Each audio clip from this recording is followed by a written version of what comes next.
What is up, everybody? Welcome back to another video. Today's video, I know you guys have waited for it. I've waited for it too.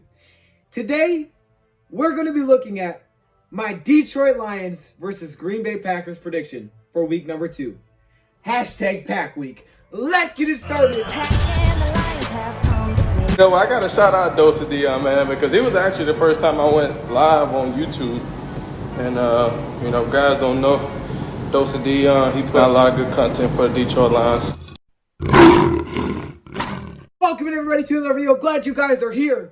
And I couldn't be more excited to do this video, guys. It is that time. Now, look, I am a little bit later in the day than I thought I would, but I did a Matt Patricia video. I wanted to address it, wanted to get my feelings out on Matt Patricia, and that video is almost 40 minutes long. So yeah, that's why this took so long to get out. But that's okay. I'll put that out a little bit later. It's just kind of a full, all my thoughts on it. So if you guys want to check that out, I think it's really good, but you guys can check it out if you want to. That'll be up later tonight.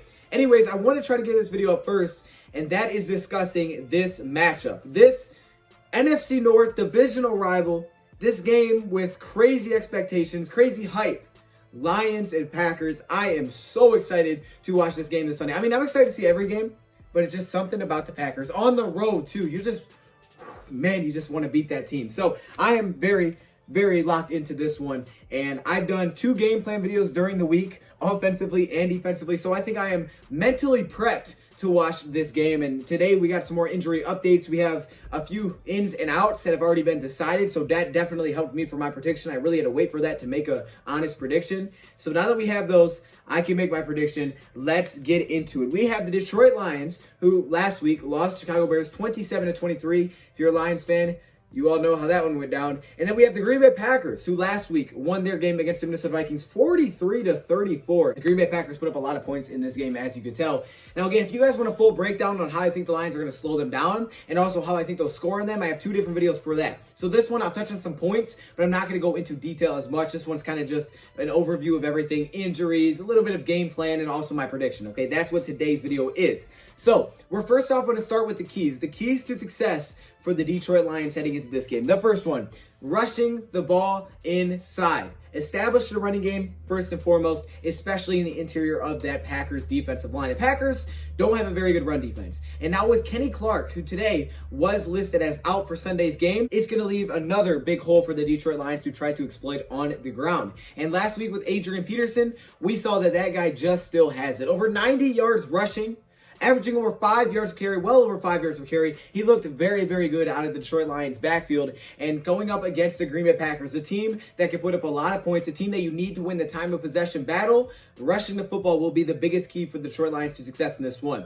Now, we can see Kerryon get going, Swift get going, Adrian Peterson get going, Ty Johnson get going. I really don't care which running back it is, but we need to attack the inside of this defensive line, of this defensive front. They have some very scary pass rushers. They're a very fast team, but they have some holes in the interior. And with the Lions rushing game behind Frank Ragnow and potentially Oday Abushi, which we'll get to in a second, and also Jonah Jackson, the Lions need to be able to attack on the ground, and that's where the first key of success starts. Also, getting the lead early, or at least keeping it close and controlling time of possession. Now, you don't have to dominate time of possession. You don't even need to have to win the time of possession battle, I don't think.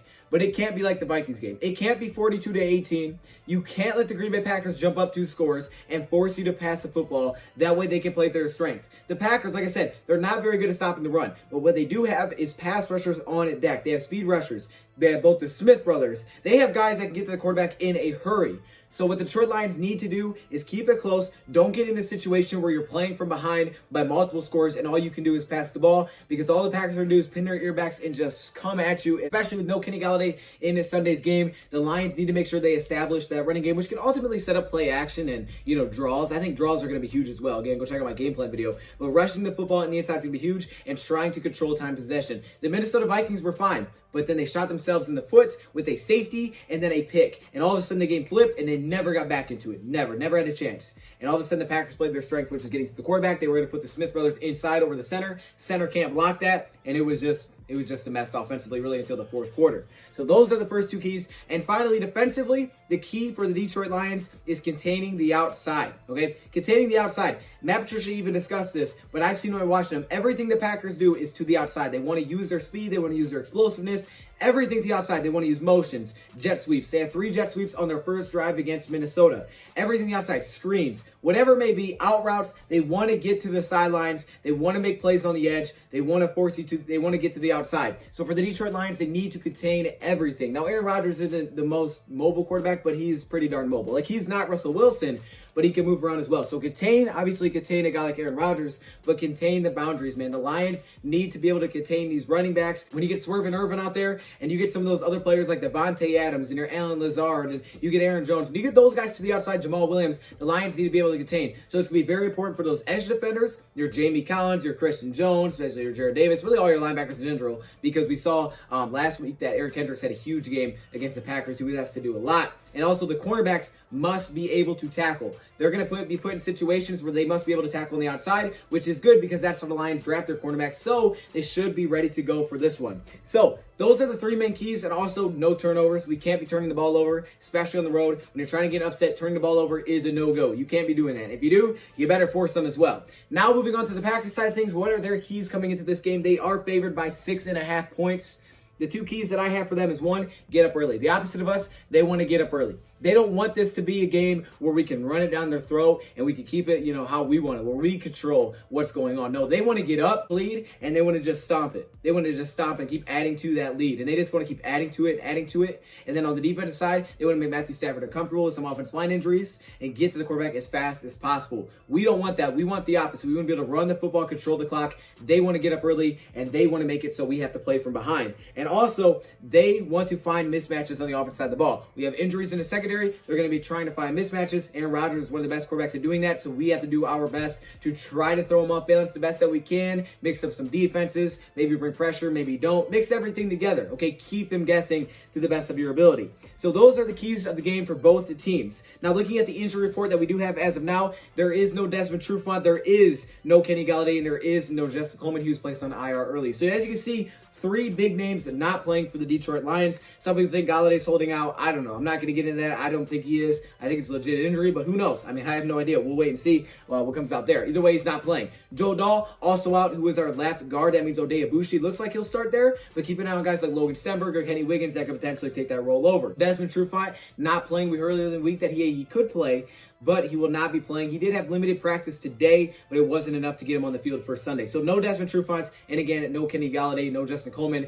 Those are 2 big hits in the secondary where the Lions spend a lot of their money and a lot of their capital. So for the Detroit Lions, this is a big blow. But luckily for the Lions, they are going to get back their first-round pick. Their 3rd pick in the draft, Jeffrey Okudah, will be playing against the Green Bay Packers and making his debut. And I can't explain how excited I am to see that guy out there. Also, Big V is questionable. He could go this weekend, which would be nice because we didn't have him last weekend against the Bears, and he could definitely help on the run game, which is his specialty. So if we can get Big V on the field, okay, that could be really, really big for us establishing that run game. For the Packers, Kenny Clark is out of the game. Like I said, that's a huge blow to that run defense. That's a huge blow in general. Kenny Clark's a well-paid man, and for a reason. He's a very good player. Also, the other question right now is that Packers offensive line. There's many variations they could go with it. Shout out to my guy, Pack Daddy. Okay, he's a Packers fan, but he hit me up and he's like, hey, you got any questions about this game for the Packers? And yeah, how about that offensive line? What's going on over there? Well, there's a lot of different ways he thinks they can go about it. A couple guys to keep an eye on are Billy Turner, Rick Wagner. Okay, those guys, and John Runyon, the former Michigan Wolverine. Keep an eye on those guys, and we don't really know what their starting offensive line is going to look like heading into this one. They may not start Rick Wagner because remember, he was with Detroit, so the Lions may be able to take advantage there. I think they could. They may not start him. There's definitely different variations. One could be Bakhtiari, Elton Jenkins, Corey Linsley in the inside. Also you could get out of Runyon. You could play either right guard or left guard. We know he also could play tackle, possibly Billy Turner, who the Packers seem to like. So there's a lot of variations we can see on that offensive line. That's something to keep an eye out for because, I mean, honestly, until that first snap, we were really not going to have an idea. At least that's according to Pack Daddy. So shout out to Pack Daddy for that.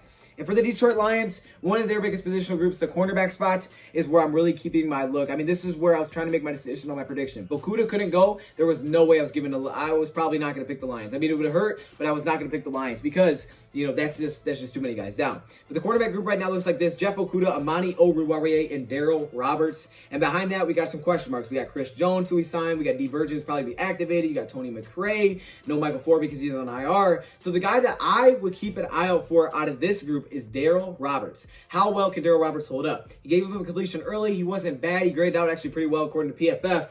but that's the guy you got to keep an eye on because Aaron Rodgers is going to look to attack him early. Same thing with Jeffrey Okudah because he's a rookie, but definitely Daryl Roberts. He's more of a slot cornerback. We'll see. He can play across the field though, and that's great. And when you look at the Packers' weapons, I think that's okay. Having 3 top corners is what we need. Hopefully, don't get any injuries. With them having Devontae Adams, Allen Lazard, and MVS, those are the receivers you have to watch out for. So I think that's the matchup of the day. Cornerbacks versus receivers. It's going to be awesome. Honestly, on both sides of the ball. For being honest, both sides of the ball, that's going to be the matchup. Heading into this game, I think the player of the game for the Detroit Lions will be Adrian Peterson. If you have him in fantasy, start him. I'm predicting Adrian Peterson goes over 100 yards rushing. Could be much more than that. I think Peterson has a great game. Now, I think in general, Lions will run the ball well, and they need to. So maybe they doesn't get enough carries, and maybe it's more carry on. But based on what I saw last week, I'd go with Adrian Peterson to have a huge game against the Green Bay Packers. On the defense side of the ball, keep an eye out for Nick Williams and Julian Okwara. Okwara only had like 7 defensive snaps, but he did get some pressure when he was in there. Nearly had a sack, but I think it was called back because of a flag. And also Nick Williams, a former Chicago Bear. He showed me some good stuff in week 1. But Julian Okwara, who looked good when he got some opportunities, and also Leonard Floyd last year had 2 sacks against the Green Bay Packers in one of their games. So keep an eye on those 2 players defensively, seeing if the Lions want to mix up some heat, bring some heat. My prediction in this game, very difficult. Very, very difficult. You got the Packers. You know they're going to put up points. I think the Lions will do better than the Vikings defense, but they do have some question marks still in the back end, which really stinks. I wish we were full go. If we have Coleman and Trufant, I'd feel so comfy. But we are going out there with a rookie, Amani, and Daryl Roberts are our top 3. Not bad, but there's definitely some question marks. So I'm really curious to see what Matt Patricia does defensively. He's got his work cut out for him like crazy ending this one. Hey, Matt Patricia, you got this. We believe in you. Offensively, the Lions have to put up some points. They did pretty well against the Bears defense. I believe they were top 5 in total yards as a team in the NFL in week 1. They also could have put up 30 points. They did put up 23. So the Lions offense has to put up points. I think they will in this game. I'm giving them 30 points. I think the Lions put 30 points in Green Bay. We've seen them put up points there before, and I think a lot of it is on the ground. It's got to be a balanced attack. But you know the Packers. The Packers are going to put up points too. As much as I don't want to see it, they're going to. I have my final score being the Detroit Lions 30, the Green Bay Packers 27. The Green Bay Packers are favored by 6.5 in this one. The over-under is set at 49.5. But the Lions have covered the spread the last 6 times these 2 teams have played. With that in mind, I think the Lions cover again, make it 7 straight, and I got the Lions in this one by 3. The hope is still alive, baby. Let me know your thoughts, comments below. What is your prediction? Thank you for watching, and I'll see you Sunday. I'm out. Look at all these cool people. Look at all these cool Hall of Fame, All-Pro, and patrons. You guys are so awesome. Look how interesting. That's an interesting name. I've never seen one like that. I'm not saying that one out loud. We got some cool stuff here, man. I appreciate all of you guys. You guys are awesome. You guys want to be part of this? Click the join button. I appreciate you guys. Look, man, you guys are cool, man. I see you. Oh, I see you're not sneak. I see you down there, my boy.